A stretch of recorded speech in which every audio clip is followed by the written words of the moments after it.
Prince Andrew has today been seen breaking cover after his lawyers submitted a blistering 36-page motion to dismiss a U.S. civil case against him.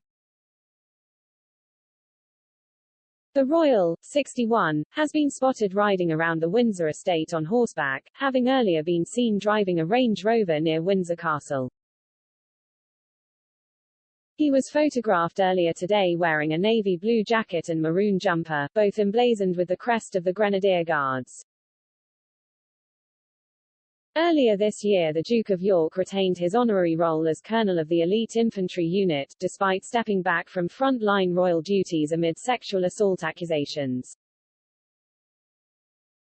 It comes after his legal team filed a motion to dismiss a U.S. civil case lodged against him by Virginia Giuffre.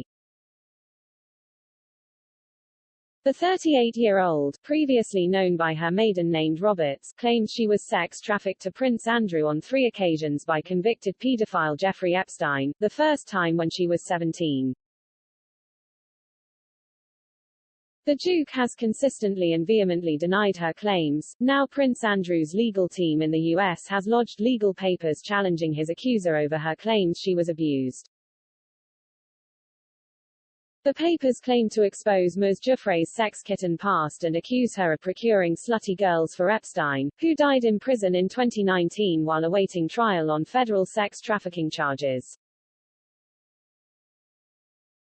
In court documents filed on Friday night, Andrew's U.S. legal team called Ms. Giuffre's lawsuit frivolous, saying, she has initiated this baseless lawsuit against Prince Andrew to achieve another payday at his expense. They said she had profited from her association with Epstein, the convicted sex offender, for years and was willing to milk the publicity for all she could but had not kept her stories straight. Lawyers also cited a story published in the New York Daily News in 2015 that claimed Giuffre recruited young women into Epstein's sex trafficking ring and referenced former friends who had described her as a money-hungry sex kitten who enjoyed a lavish lifestyle. In a section of the legal papers headed Giuffre's role in Epstein's criminal enterprise, lawyers cite Crystal Figueroa, the sister of one of Giuffre's ex-boyfriends, who claims she was asked by Ms. Giuffre for help in recruiting underage girls. The quote reads, she, Giuffre, would say to me, do you know any girls who are kind of slutty? The court filing adds, it is a striking feature of this case that while lurid allegations are made against Prince Andrew by Giuffre, the only party to this claim whose conduct has involved the willful recruitment and trafficking of young girls for sexual abuse is Giuffre herself, including while she was an adult. In the New York Daily News article, which is cited in Prince Andrew's response, one of Giuffre's ex-lovers who would drive her to Epstein's Palm Beach mansion told the news site, she was like head B***********. She'd have like 9 or 10 girls she used to bring to him, she never looked like she was being held captive. She and the other girls would walk out of there smiling, with their little bathing suits on, like they had just come from the beach.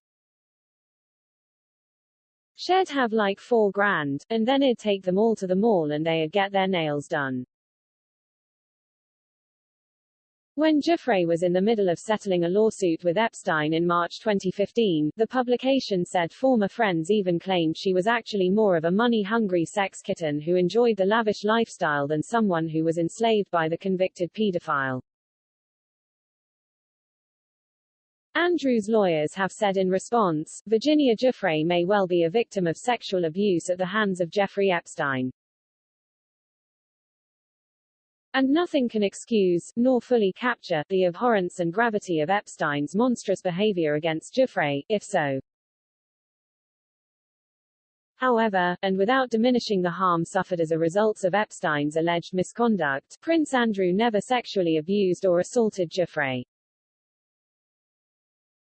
He unequivocally denies Giuffre's false allegations against him. The court documents went on to point out that for over a decade, Giuffre has profited from her allegations against Epstein and others by selling stories and photographs to the press and entering into secret agreements to resolve her claims against her alleged abusers, including Epstein and his ex-girlfriend, Ghislaine Maxwell. It adds, Epstein's abuse of Giuffre does not justify her public campaign against Prince Andrew. The motion said that her pattern of filing a series of lawsuits against numerous high-profile individuals should no longer be tolerated, as it continues to irreparably harm many innocent people. Most people could only dream of obtaining the sums of money that Giuffre has secured for herself over the years, the legal papers read, noting that the money could serve as a compelling motive for Giuffre to continue filing frivolous lawsuits against individuals such as Prince Andrew. The court documents also said that Giuffre has created a media frenzy in the press, which has led sensationalism and innuendo to prevail over truth. Giuffre has been one of Epstein's most outspoken accusers, claiming that she was a victim of his sex trafficking ring throughout the early 2000s when she was a teenager. Giuffre's lawyer, Sigrid McCauley, told the Sunday Times yesterday, if Virginia Giuffre had stood silent in the face of outrageous statements like those Prince Andrew routinely churns out, his motion to dismiss the litigation being no exception, the decades-long sex trafficking ring his friend Jeffrey Epstein operated and he participated in would have never been exposed. On the subject of money, let's be clear, the only party to this litigation using money to his benefit is Prince Andrew. The contents of the court papers outraged women's groups and campaigners, with Andrew's lawyers claiming Ms. Giuffre had secured sums most people could only dream of by filing lawsuits against Epstein and his associate, Ghislaine Maxwell, that were settled out of court. Joan Smith, former co-chairwoman of the Mayor of London's Violence Against Women group, said, the Duke of York seems to be living in the 1950s when abused women were often described as gold diggers. Accusing a known victim of sexual exploitation of being motivated by money is about as low as you can get.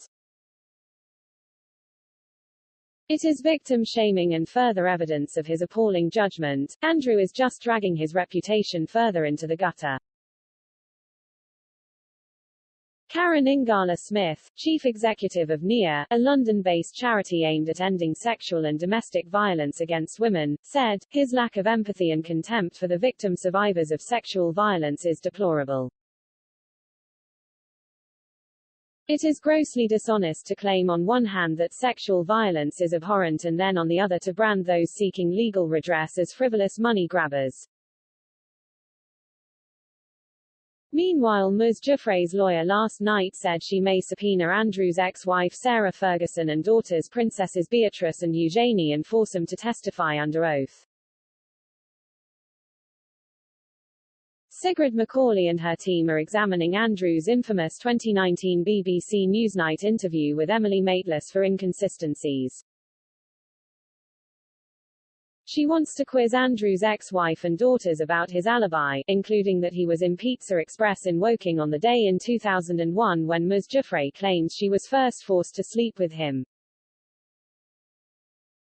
Ms. Giuffre's legal team may also seek the Duke's medical records after he claimed he could not have been sweating profusely on a dance floor, as Ms. Giuffre alleged, because he suffers from a medical condition which stops him perspiring. A legal source familiar with the case told the Mail on Sunday, it is not a good look for Andrew and his team to victim shame his accuser. This could backfire badly in the court of public opinion. The first pre-trial hearing in the case is scheduled for Wednesday in New York. Last night, a source close to Prince Andrew, 61, said, he has utter sympathy for all and any women who are victims of attacks. But he has himself been accused of the most heinous crime and he is adamant he is innocent. For too long he has kept quiet and his accuser has poured vitriol and foul unproven accusations towards him. So guess what? He is fighting back with all his might to achieve justice in the courts and in the court of public opinion.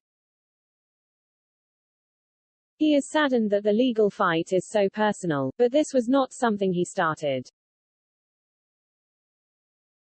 He is fighting for his life. His lawyer is merely pointing to documents which are part of the evidence which will be crucial to whether his accuser is seen as truthful and convincing or lacking. Andrew hates the personal nature of what has emerged and what has been said about him, but his lawyers want to use everything possible to show that he is not guilty as accused.